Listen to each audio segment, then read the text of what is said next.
Una vez más, bendecido día, hermanas y hermanos.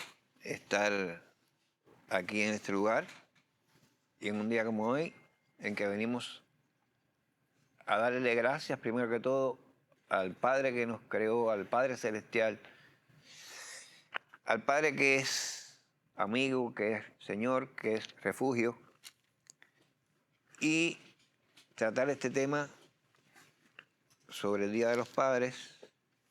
Es un día especial por esto y bueno, es también especial estar aquí tratando de transmitir un mensaje de la importancia y de lo específico que tiene este tema, que es sobre padres. Abrir los labios aquí y decir la primera palabra no es fácil. Hay que estar... vamos a orar un segundito, entonces pasamos. Señor, te doy gracias por esta oportunidad de compartir con mis hermanos el tema que traemos en el día de hoy.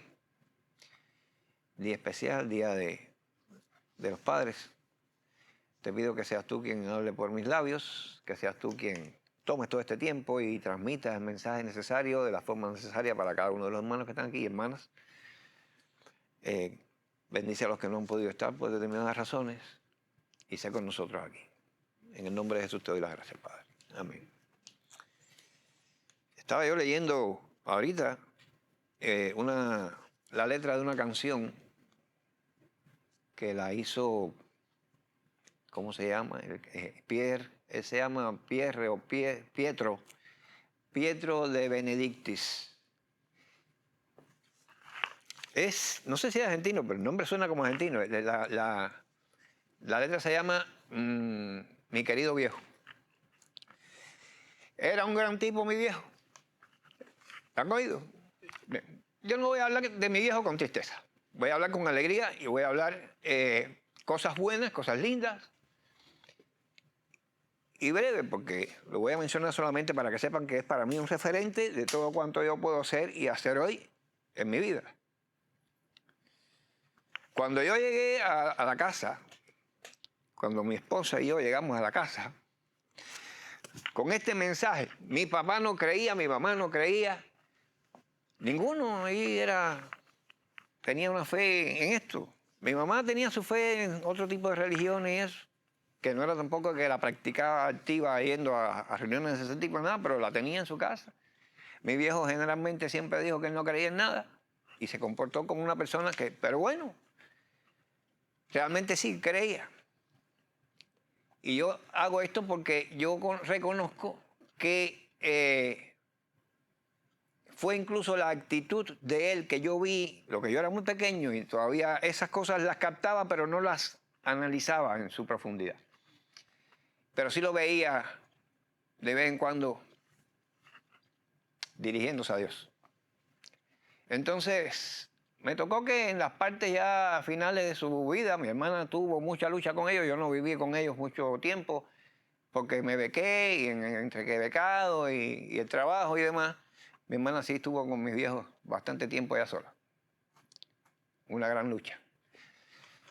Pero ya al final que los viejos ya van decayendo, pues, como todo, tuve que, porque es la parte de lo que tenía que hacer, ¿no? Yo venía haciendo lo que podía, pero ya ahí tuve que consagrarme al final, tuve que dejar incluso mi trabajo. Y mi hermana era quien las atendía, pero en ese momento, cuando ya yo iba a pasar con ellos a atenderlos, sobre todo ya cuando mi mamá partió, primero que mi viejo con el Señor, mi hermana, que era la que estaba sola, sufre un accidente, se cayó, se partió el húmero. Bueno, si la vengo echando humo para algún lado es porque tiene el húmero roto. Sí, pero no quiero hablar de estas cosas solamente desde el punto de vista de lo sentimental. Pero bueno, mi hermana lo dio todo allí. Ya no podía más, tenía que. Entonces, gracias a Dios, una amistad. Bienvenida, hermana. Una amistad. La acogió en la casa y yo quedé solo con mi viejo por más de 2 meses. Allí yo conocí a mi papá. Y una cosa que me sorprendió fue que él me dice, yo no creo en Dios como tú lo crees, pero yo creo en Dios. Yo no creo en Dios como tú lo crees porque yo no creo que Dios, como yo lo creo, quepa en 2 tapas de un libro. Me tocó hablarle. El viejo al final se convirtió, participaba en los cultos, oraba, le daba gracias a Dios, se partió con el Señor. Pero me enseñó cosas en ese tiempo que yo no conocía de mi papá. No las conocía de mi papá. Oraba, por las noches oraba, todas las noches oraba. Y cada vez que tenía un problema en que estaba trabado, que no podía, le decía, ayúdame si tú siempre me has ayudado. Bueno, muchas cosas más. Y hablo con orgullo de él porque fue un padre, y hoy sí me voy a referir a un padre también imperfecto de quien la Biblia habla. Fue un padre que no fue perfecto, mi padre, pero fue un padre que tenía una integridad, tenía un corazón paternal y todo el tiempo, todo lo que hizo, lo hizo tratando de darnos la mejor guianza. Dentro de sus limitaciones, todo lo que hizo siempre fue... Y hoy yo sé que está con el Señor. Y el problema es que no pedimos, ni pensamos, ni debemos esperar padres perfectos. Padres perfectos no los va a haber. Padres perfectos, las personas no son perfectas. Pero sí padres que aceptan el proceso de siempre tratar de ser mejor. Mi padre fue uno de ellos. Mi padre hablaba con corazón paternal cuando me hablaba. Y todo lo que trataba de hacer, y trataba de hacer quizás mal, peor o muy bien, pensó que lo que estaba haciendo era lo correcto para nuestro bienestar. Y eso es importante. Hoy vamos a hablar de una figura en la Biblia que fue un padre imperfecto. Fue un padre que no cuidó la disciplina familiar. Este padre no cuidó la disciplina familiar y los conflictos por los que Dios le hizo pasar fueron muy fuertes. Y este padre del que voy a hablar hizo pecados fuertes. Pero la paternidad no se mide por los errores. La paternidad se mide por la dirección del corazón del padre.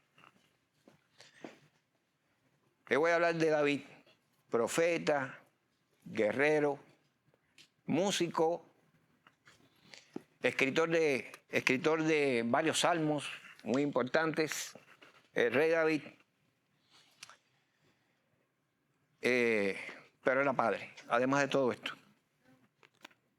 Y aunque él cometió errores grandes, cuando hablamos de los principios que guiaron la vida de David, incluso en medio de sus errores, tenemos que reconocer que esos principios, incluso como padres, nos enseñan hoy. Voy a hablar, o vamos a abordar breve, no voy a extenderme mucho. Ahí están los dulcecitos esperando, entonces... Es el día del padre. De los padres que todavía no lo son, pero son padres en potencia, y los padres ya en impotencia. Pero es el día de los padres. Entonces, pues, estamos hablando de los padres. David no solamente... Dígame David. No, yo digo los padres de madre. Los padres de madre. Bueno, mamá hay una sola. Sí. Mamás hay 2, pero bueno. Seguimos con el padre. Enseñó no solo relación con él. David fue capaz de enseñar no solo relación con él a sus hijos. Él enseñó a los hijos relación con Dios a través de él. Y eso es tan lindo. Cuando el padre dice, no me mires a mí, mira a Dios a través de mí.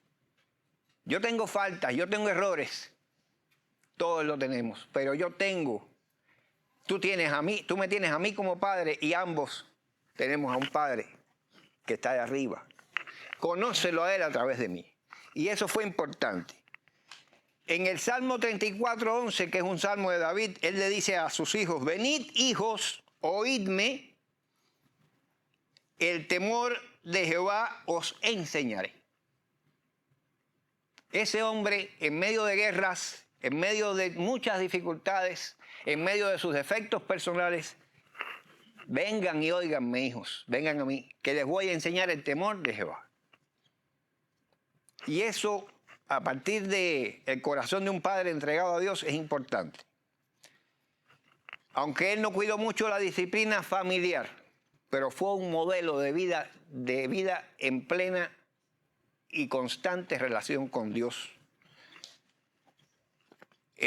¿Por qué? Porque sus hijos, como les decía ahorita, mi papá no lo vi nunca, pero cuando ya tuve que estar más cerca de él, vi que mi papá adoraba, vi que se quebrantaba y vi que consultaba con Dios.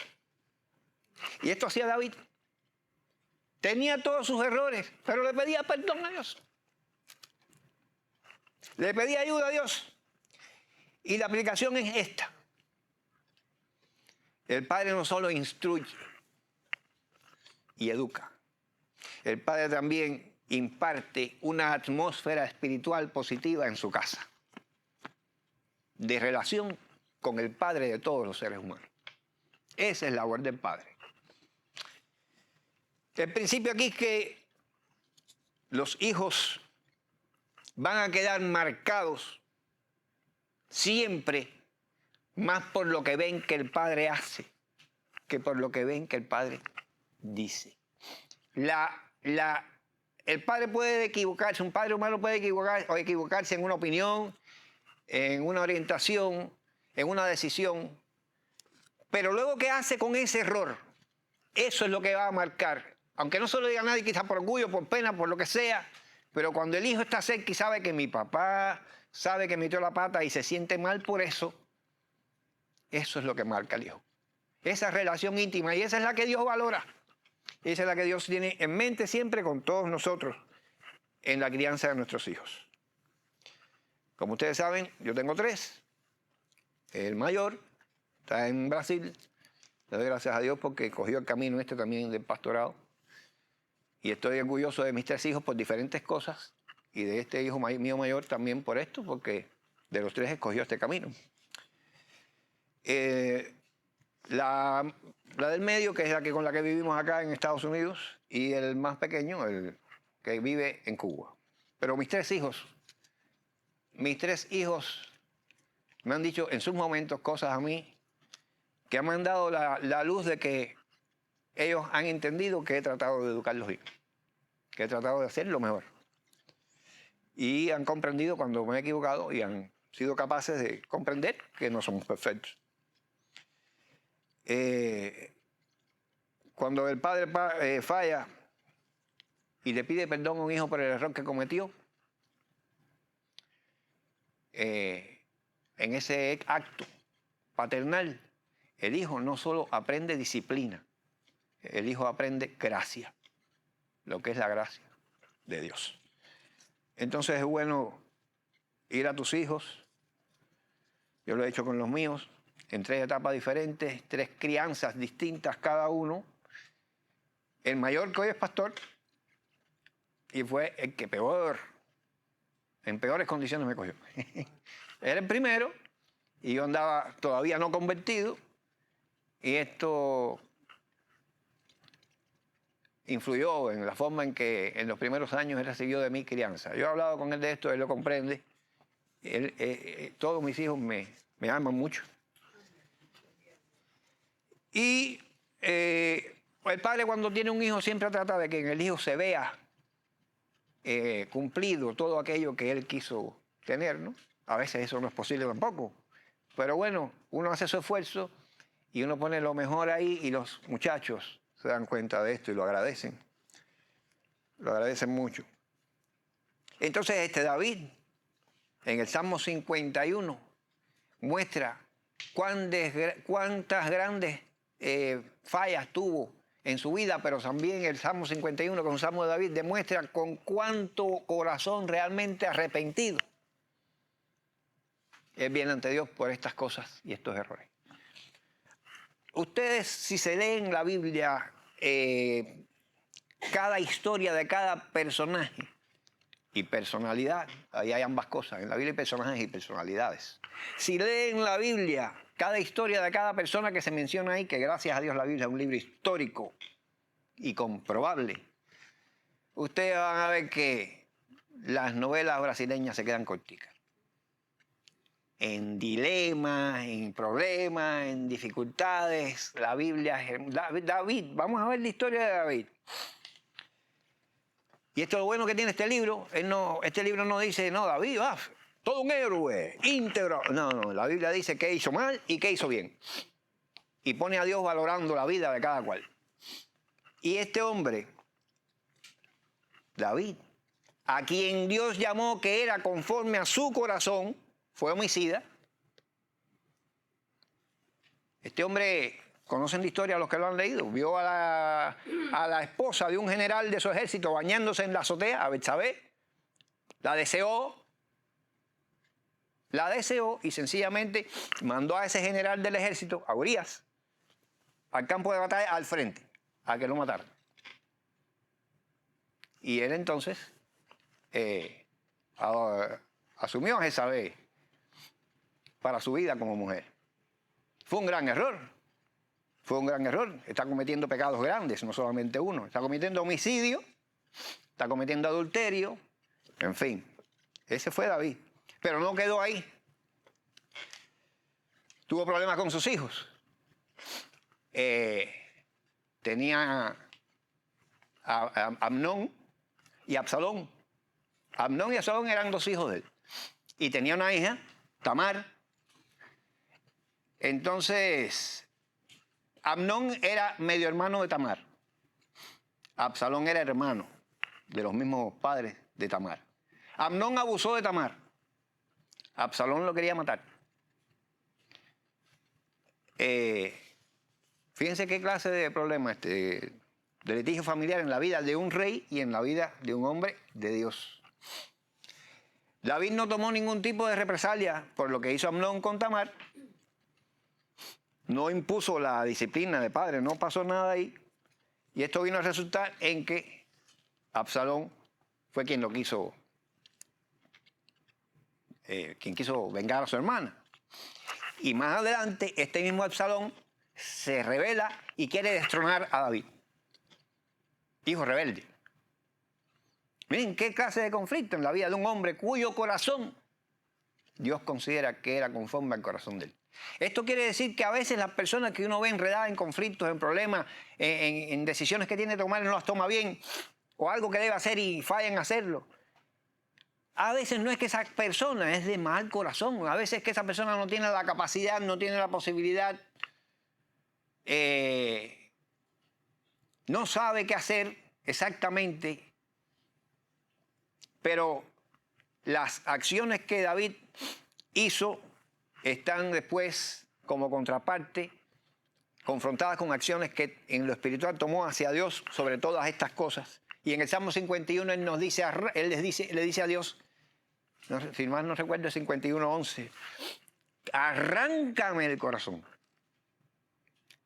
Él no dice cámbiame, dame un espíritu, él se lo dice, dame un espíritu nuevo, pero no le dice cámbiame el corazón, y le dice arráncamelo.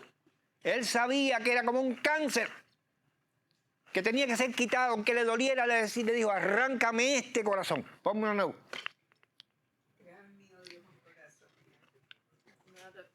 Y renueva tu espíritu dentro de mí, así le dice.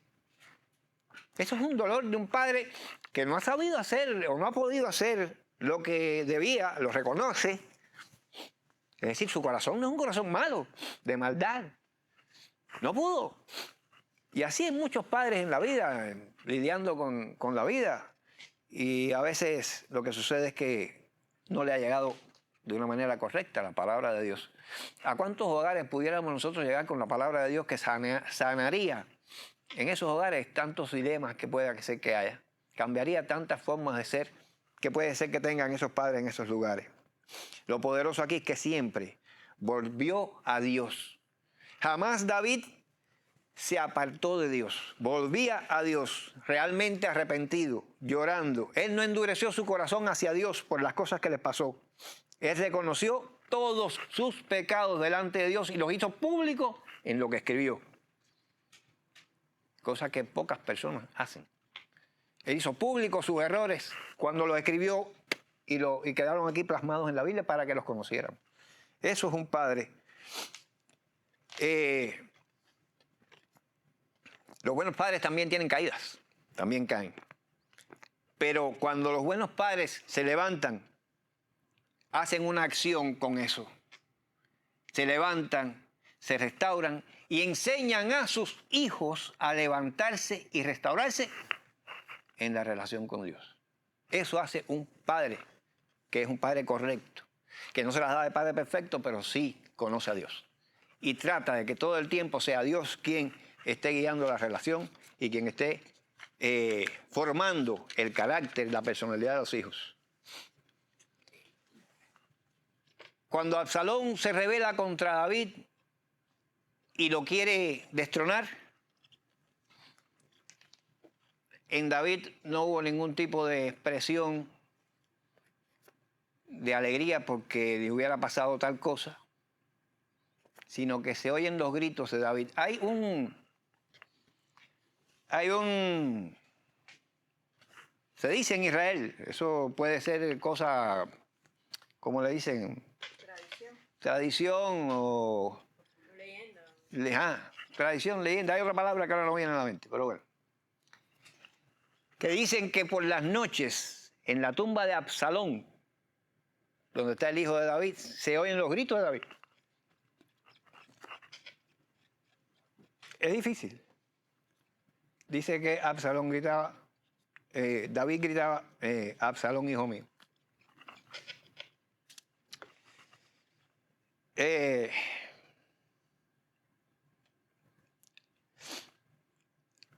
Decir que mi padre es perfecto o que yo soy un padre perfecto es una mentira. Y la mentira, y aunque esto parezca paradójico, la mentira en el mundo es una realidad, porque existe. Entonces no le cierres la puerta a la mentira en ningún área de tu vida, porque vas a dejar fuera parte de la verdad. Deja que la mentira esté y trabaja. Es lo que tienes que hacer con la mentira en la vida.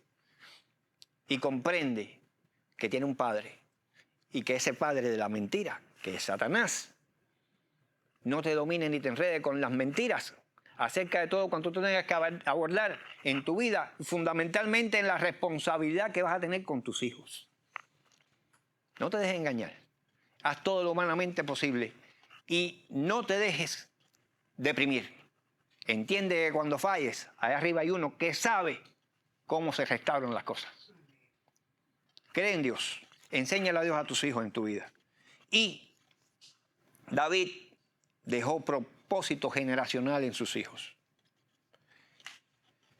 No es vivir cayendo y levantándose. Eso en teología se llama hacer un prolapso. No es vivir en el prolapsismo. Yo me pequé y caigo y me levanto. Jesús es bueno, Jehová es bueno, Dios es bueno, Él me va a restaurar. No es vivir así, cómodo con eso. Cualquiera cae en un momento determinado. Pero no es vivir cómodo con la caída, sino levántate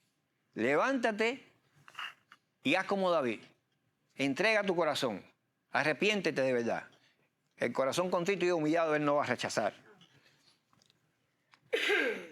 David le decía a sus hijos, en el primer libro de las Crónicas, capítulo 28, versículos 9 y 10, se los voy a leer, dice lo siguiente. Esto le decía David a Salomón. Oigan. Y tú, Salomón, hijo mío, reconoce al Dios de tu padre y sirve con corazón perfecto y con ánimo voluntario. Porque Jehová escudriña los corazones de todos y entiende todo intento de los pensamientos. Oye lo que está diciéndole David a Salomón, a su hijo. Y entiende todo intento de los pensamientos. David está consciente de que no era perfecto, pero está confiando en que Dios lo guía. Si tú le buscares, lo hallarás, mas si lo dejares, Él te desechará para siempre. Mira pues ahora que Jehová te ha elegido para que edifiques casa para el santuario. Esfuérzate y hazla. Ese es David hablando a su hijo. Está dejándole un legado espiritual. David no solamente le dejó dirección espiritual, no solamente le dejó a Salomón un reino, también le dejó el camino listo, ya allanado, para que Salomón le construyera el templo a su Dios. Y le dijo, reconoce y cree al Dios de tu padre. Eso es lo que hace un padre, no importa la imperfección. Y no era un hombre rencoroso. David respetaba a todo aquel que era ungido de Dios. Aun cuando el rey Saúl lo quiso matar, y en más de una ocasión Saúl le lanzó la lanza a David para matarlo. David era el cantor de Saúl. Pero era un guerrero, que Saúl no tenía nada que envidiarle en el primer plano de la batalla a David. Saúl se sintió acomplejado y quiso varias veces matar a David con un lanzazo. Si no se quita, lo hubiera matado. Si no guarda a Dios, lo hubiera matado. ¿Y cuántas veces, más de una, tuvo David el cuello de Saúl en sus manos para matarlo? Y no lo mató. Sencillamente le dejó ahí, estuve aquí. Yo estuve aquí y te dejé vivir. En más de una vez, David hizo eso. En más de una vez. Y cuando vino el soldado aquel que mató a Saúl, porque Saúl mismo le dijo, atraviésame con la espada para no caer prisionero de nuestros enemigos. Y le dijo, pero tú mataste al ungido de Dios. Y el soldado dijo, él me dijo que lo atravesara para que... Pero mataste al ungido de Dios. Mátenlo. Al ungido de Dios no se toca. Y era Saúl, aquel que estaba persiguiéndolo con el ejército para matarlo. No lo puedes matar, Dios lo ungió. Está haciendo las cosas mal, él es malo, pero es el ungido de Dios. Hay un plan de Dios con él, ¿cómo tú vas a matarlo? Es Dios el que tiene que decidir sobre la vida de su ungido. Mátenlo, que tú no puedes hacer eso. David era una persona de Dios, pero tenía debilidades. Dios las conocía. ¿Y qué hombre no tiene debilidades? ¿Qué hombre no tiene debilidades? Hablo hombre de la humanidad. Hombres y mujeres, ¿qué persona, ser humano, no tiene su punto débil que sabe que tiene que estar alerta porque por ahí se va a caer? Todos. Ni uno solo. Gloria a Dios. David no dejó de amar a su hijo Absalón. Revela el corazón de padre, revela el corazón de Dios. El corazón de Dios en su corazón. El trono donde David tenía a ese Dios. Y Dios lo sabía. ¿Y cuántos de nosotros muchas veces en cosas que hacemos no desplazamos a Dios del trono? Y qué difícil es mantenerse en esa posición. También David luchó con eso. Y mantuvo a Dios en su corazón todo el tiempo. Así como en el corazón de Dios hay dolor genuino y amor persistente y compasión profunda por nosotros, lo hubo en David por sus hijos. En ningún momento faltó eso. Por sus hijos. Un padre conforme al corazón de Dios ama a sus hijos, aun cuando ellos se equivoquen. Y eso es justamente el amor celestial. Ya estoy terminando, estoy concluyendo. Voy a ser muy... A pesar de sus errores humanos, David sabía que él tenía que dejar un legado firme en sus hijos con respecto a Dios. La aplicación de todo esto es que el padre cuyo corazón es conforme a Dios no solamente piensa en hoy, también piensa en el futuro de sus hijos. ¿Qué te voy a dejar? ¿Qué te voy a dejar? A veces nosotros decimos qué mala está la humanidad. Ya los hijos no respetan a sus padres. Pero después debería venir un pensamiento que dijera, ¿qué tipo de hijos le estoy dejando yo a la humanidad que viene después? Y ese pensamiento debía seguir al primero. Ya los hijos no respetan a sus padres, ¿qué mal está esto? Bueno, ¿y yo? ¿Qué hijos le estoy dejando a la humanidad que voy a dejar atrás? Terminando, el padre, la paternidad, más que suplencia o suministro físico o material, también debe proveer un propósito para lo eterno y lo espiritual. El corazón de padre debe ser un corazón pastoral todo el tiempo. El amor del padre hace como el padre del hijo pródigo, que no sé por qué le dicen pródigo, pero bueno, eso no es de la Biblia, eso es un subtítulo que se puso ahí que no está en las palabras de la Biblia. Hay que tener a veces cuidado con la Biblia. La Biblia tiene palabra de Dios y tiene subtítulos que fueron puestos después por los seres humanos. Ese subtítulo del hijo pródigo, la Biblia en ningún momento dice que ese hijo es pródigo. No lo dice. Y yo tampoco lo veo que fue un hijo pródigo. Pródigo fue padre en amor para con el hijo. Y es lo que le iba a decir. El amor del padre siempre tiene que ser paternal y pastoral, de provisión, de alimento, no solamente físico, también pastoral en provisión de alimento espiritual. Y como hizo el padre del llamado hijo pródigo, la luz del portal de la casa jamás se apaga. Por si el hijo regresa. Por si el hijo vuelve. Entonces, terminando. El rey David enseña algo poderoso. El rey David enseña que no necesitamos la perfección exigida a tu humanidad. Necesitamos el corazón rendido a tu Dios para ser padre. Para ser buen padre, levanta y sostén el altar de tu casa. Para ser buen padre, modela ante tus hijos tu relación con Dios. Para ser buen padre, transmite propósito espiritual. Y para ser buen padre, ama a tus hijos sin rendirte nunca. Que Dios le continúe bendiciendo.